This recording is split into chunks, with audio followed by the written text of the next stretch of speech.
Hello बच्चों, let's read this question. The question says, on the basis of the given table, answer the following question.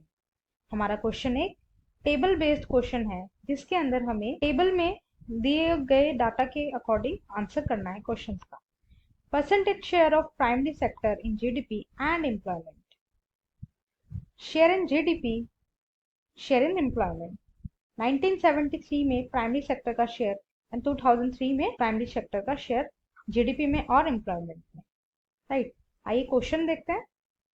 Question A, what changes do you observe in the primary sector in the field of employment.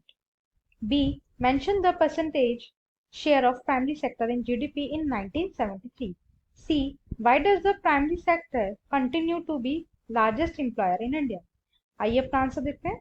हमारे answer का की concept है GDP, gross domestic product.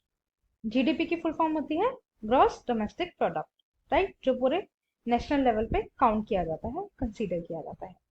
First का answer देख लेते हैं, यानी ए का आंसर देख लेते हैं. What change do you observe in the primary sector in the field of employment.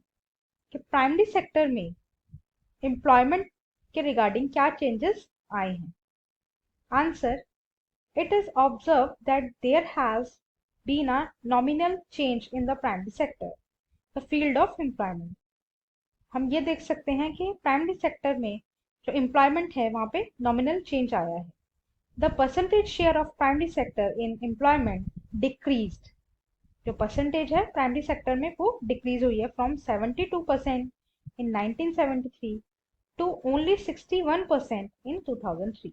जो एम्प्लॉयमेंट है वो डिक्रीज हुई है. राइट, 72% से 61% पे आ गई है. राइट, सेकंड क्वेश्चन देख लेते हैं. Mention the percentage share of primary sector in GDP in 1973. Primary sector का 1973 में जीडीपी में क्या शेयर था वो पूछा है.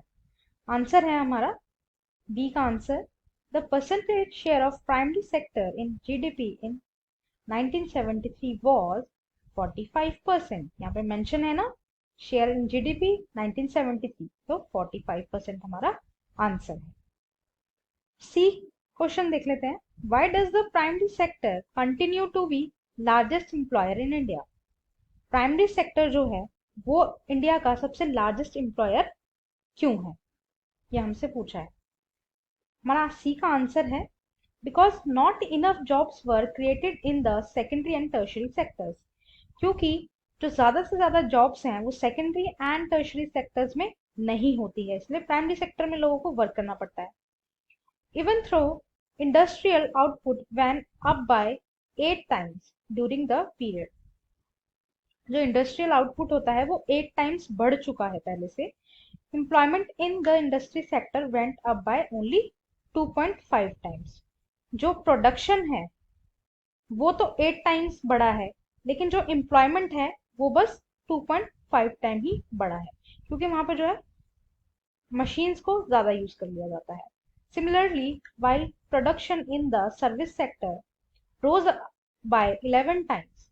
सर्विस सेक्टर में जो है प्रोडक्शन 11 टाइम्स बढ़ा है and employment in this sector rose less than 3 times. और जो उसका एम्प्लॉयमेंट है वो लेस देन 3 टाइम्स बढ़ा है. राइट, सो देख सकते हैं आप कितना ज्यादा गैप है. ऐसा जो है प्राइमरी सेक्टर में नहीं होता. जितनी उसकी प्रोडक्शन होती है उतना ही वो अपना एम्प्लॉयमेंट जो है जनरेट भी करता है. Right, I hope you understood. Thank you and best of luck.